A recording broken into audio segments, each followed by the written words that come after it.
You're tuned into Collateral Damage, the military family's FAP and IDC leave behind.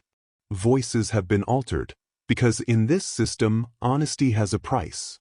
Let's jump into Episode 12, Accountability or Optics, a critical review of DoD's family abuse data. Okay, so, you sent over this critical analysis of, well, it's the DoD's latest report, the fiscal year 2023 one, on child abuse and neglect and domestic abuse. And we thought it would be cool to, sort of take a deep dive with you into like what that analysis is really getting at. Yeah, absolutely. Especially if you don't want to wade through like hundreds of pages of the actual DoD report. This is like our attempt to give you that shortcut. Straight to the juicy bits, I guess. Yeah. It's a hefty report, that DoD report. So I think, definitely a service to kind of get to the core of what this analysis is trying to do. Yeah.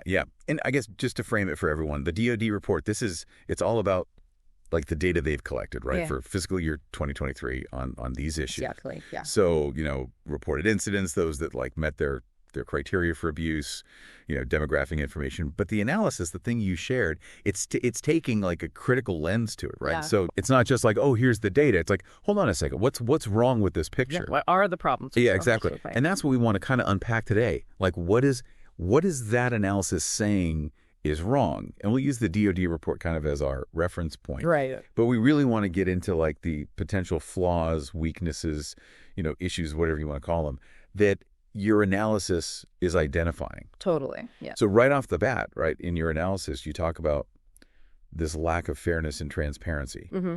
And so when we're thinking about the DoD report, like, where does that start to kind of like come into play? What parts of the report are we questioning? Yeah. So when you talk about fairness and transparency in a report like this, you're really thinking about how the data was collected. Yeah. And how it's defined and how it's interpreted.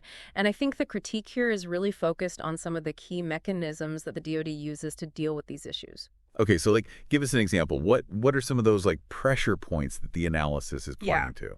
So one major one is the Incident Determination Committee. Right. The IDC. Now, this is the committee that, according to the DoD report, that decides whether or not a reported incident meets the definition of abuse that the DoD has set out. Okay. Right. So immediately, when you look at how this committee is composed, you've got the deputy to the commander as the chair, and you've got senior enlisted advisor, chain of command, legal, law enforcement, the Family Advocacy Program manager. Now it also includes medical now, which is good. Right. But immediately you can see when the analysis sees this, they think, is there a bit too much command influence here? Are the interests of the command maybe going to overshadow the needs of the victims? Right. So like from the get-go, the analysis is saying like this group that's deciding what even counts as abuse within the military, like maybe they're not impartial. Exactly. And that kind of gets at the heart of the issue here with this whole concept of met criteria, right? So the DoD report talks about how they have this standardized research-based decision tree algorithm that the IDC uses. Now, on paper, that sounds objective, right? It sounds like, okay, we have the standardized tool. But the critique here is that the application of that algorithm, even with the standardized tool, like you're still interpreting real life situations, human situations, and people's experiences. So there's always going to be some subjectivity there. And so what the critique is saying is, look, is there really consistency in how this algorithm is being applied? Are there clear justifications for when an incident is determined to meet the criteria or not? Like imagine this. Imagine an incident is reported, but then the IDC decides it doesn't meet the criteria. Maybe it doesn't quite fit the specific and maybe quite narrow way that the DoD has defined a certain type of abuse. Right. So it won't get counted in their data as a met criteria incident, even if to anyone outside looking at the situation, it's clearly messed up. Right. It's clearly harmful to the family involved. So it's not just about like did abuse happen? It's like, did it happen according to this very specific way the DoD? Exactly. And the analysis is saying like, is that definition too narrow? And even if it's not too narrow, is it being applied in a consistent way across the board? Okay. So we've got this question of who's deciding, how they're deciding, if things are consistent. What else is the analysis saying about fairness and transparency? So another target here is data limitations. Right, because any big report like this is going to have... Any report like this is going to have limitations. Right. And the DoD report actually does say that they had to estimate the married military couple population because they didn't have data from one of the services. Right. So, right away the analysis is going to pounce on that and say, well, if you're estimating something as fundamental as how many married couples there are in the military, how reliable are all these rates that you're calculating, you know? So it introduces uncertainty, especially when you're looking at spouse abuse statistics. And the analysis is saying, this is not transparent enough. We're not getting the full picture here because you're having to estimate some pretty important foundational data. Okay. And then there's also this whole, statistical significance thing that the report talks about. Yeah. I'm assuming the analysis has thoughts on that, too. Yeah, the report, it uses a standard type I error rate, which is 5%. So basically there's this acceptance that there's a small risk that, some of the changes that they're seeing in the data might just be due to chance, right? Right. But the analysis is saying, okay, but by only focusing on what's statistically significant, you might be missing some really important real-world trends. Right. Because even if something isn't a huge statistical jump, it could still be a concerning thing happening. Exactly. Let's say there's a small increase in a certain type of abuse. Maybe it doesn't meet that threshold of statistical significance, but it's still a bad sign, right? And the analysis is saying the report should at least point these things out. Right. Because they're practically significant, even if they're not statistically significant. It gives a more complete and honest picture of what's happening. Don't just hide behind the statistics, Okay, so we've got those issues. Who's deciding? What counts as abuse? How consistently they're making those decisions? Limitations in the data? And then potentially over-focusing on the stats and missing some of the real-world stuff. But then the analysis also talks about this idea of the DoD report exposing weaknesses. Right. So what kind of weaknesses is the analysis saying we're seeing here in how the DoD is approaching these whole issues? So here's where the analysis really starts digging into the implications of the data itself. For example, the DoD report. It has this comparison of military and civilian child abuse data.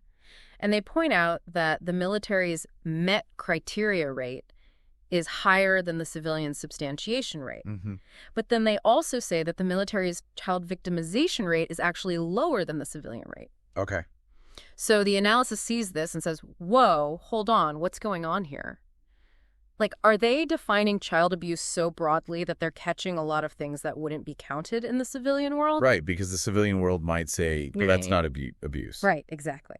But the military's calling it abuse and then saying, oh, but look, our victimization rate is lower. So is it just a matter of definitions? Right. Or are they actually missing cases that would be recognized in the civilian world as abuse? Yeah. So the analysis is questioning whether you can even make a direct comparison between these two sets of data. And it suggests that those contradictory numbers might be obscuring the true picture of what's happening to military kids. Right. So it really makes you question, okay, what is abuse? And how are they measuring it? And do those things actually match up? Yeah. So it kind of undermines the whole data set a little bit. What else? Okay, so then you have the report emphasizing that rates of certain things, like reports of spouse abuse, are going down. But the analysis is hold on a second, what about the actual numbers? Right. Because that's really what matters, right? It's about the human impact. Yeah. The percentage might go down, but if the raw number of people affected is going up, that means more people are still suffering. Right. Even if the percentage of troops, let's say, reporting spousal abuse is down, but the overall number of troops has gone up. Exactly, yeah. Then that could actually mean that more people are experiencing... More people are actually being abused, yeah. Abuse, yeah. Exactly. It's about the scale of the problem, the absolute scale, not just the relative scale. Got it. And then the report, it touts this, really high success rate for their domestic abuser treatment program. I'm guessing the analysis probably has some thoughts about that. Oh, yeah. They're not going to let that one slide. So the DoD report, it claims a 95.50% success rate. Wow. And that sounds amazing on the surface, right? Right. But when you dig into how they're defining success, it gets a little iffy. Basically, they're saying that if an abuser completes treatment in a given year and then doesn't have another met criteria incident in the following year, that's a success. Okay. So first of all, what about abuse that isn't reported? Sure. What about situations that don't quite meet that super specific MET criteria definition? Right. And is 1 year even long enough to really tell if someone has actually changed their behavior? Yeah. The analysis is basically saying that this metric is way too limited Right. to really capture the effectiveness of these programs. Right. And so they might be claiming this, like, 95% success rate. Yeah. But that might not be the whole picture. Exactly. Exactly. And then there's also this point in the report about, an increase in adult sexual abuse within domestic abuse cases. How does the analysis interpret that? Oh, the analysis is definitely going to highlight that as a huge red flag. Right. Like the fact that this particular form of abuse within intimate partner relationships is on the rise, that's really scary. Yeah. And it suggests that maybe the current prevention and intervention efforts aren't really cutting it. So it raises questions about what's driving this increase. Yeah. Yeah. And finally, the DoD report, they highlight all these programs and initiatives that they have, right? Yeah. Expanded parental leave, Right. community response models and all that. But the analysis seems to be like, okay, but how effective are they really? Exactly. The analysis is pushing for more evidence, more concrete evidence that these programs are actually making a difference. Like, okay, you got these programs, but what are the outcomes? Are they truly preventing abuse? Right. Are they supporting victims? And how are you measuring success? Are you using comprehensive metrics? Are you using metrics that are independent? Because the analysis would say, just having the programs isn't enough. You've got to show that they're actually working, Yeah, yeah. So throughout all of this, the analysis is basically taking the DoD's own report, the definitions they use, the data they present, how they describe their processes, and they're saying, based on all of this, there's some serious problems with how the military understands and deals with child abuse, neglect, and domestic abuse. Exactly. It's not like the analysis is pulling in all this outside information. Right. It's looking right at what the DoD is presenting and saying, based on this, there are still big questions about fairness, transparency, and whether the system is actually working. Yeah. It's kind of like they're taking the DoD's own words and using Totally. them to argue against them. Yeah. And a good example of this is how the report talks about the IDC, right? They frame it as this non-disciplinary body that's focused on intervention, not punishment. Right, right. But the analysis is like, hold on, you've got law enforcement involved, you've got the chain of command involved. Is it really separate from those things? Right. And, is it always about the victim's best interest? So the analysis is encouraging us to look deeper, to be more critical, to not just take the report's findings at face value. Yeah. Don't just read the report, think about it. Exactly. Think about it. Question it. Yeah. Yeah. So I guess the big takeaway for you, for anyone listening, is that this critical analysis that you sent us, it offers a really different perspective, a more skeptical perspective on the DoD's report. Yeah, it definitely does. It's highlighting things the report might be missing, or places where the data might not be telling the whole story about what military families are going through. Right. So we've done this deep dive. Hopefully now you have a better understanding of what this critical analysis is all about. We've looked at how the analysis sees a lack of fairness and transparency in the report's methods and data. We've talked about the weaknesses that the analysis is pointing out in the DoD's whole approach to these problems. And the big thing is we wanted you to really grasp the core of the critique that you shared. Yeah. And now, thinking about everything we've just talked about, what questions would you ask? If you were looking at this report or any report like it, what would you want to push on? What would you question? Yeah, for example, how would you define success when it comes to addressing domestic abuse? Does the DoD's definition line up with yours? Right. Or how could the way data is collected and reported be changed to give us a more accurate and a more fair picture of the challenges that military families are facing? Yeah. So, yeah, these are the kinds of questions that a good critical analysis should make you think about. Yeah. Awesome. Well, thanks for sharing the analysis. This was a really interesting deep dive. Yeah, absolutely. Glad to be here. Yeah. Thanks, everyone, for listening. We'll catch you next time. See ya. Don't forget to subscribe, and share for more real stories and critical insight into the failures of the Military Family Advocacy Program. You won't want to miss what's coming next.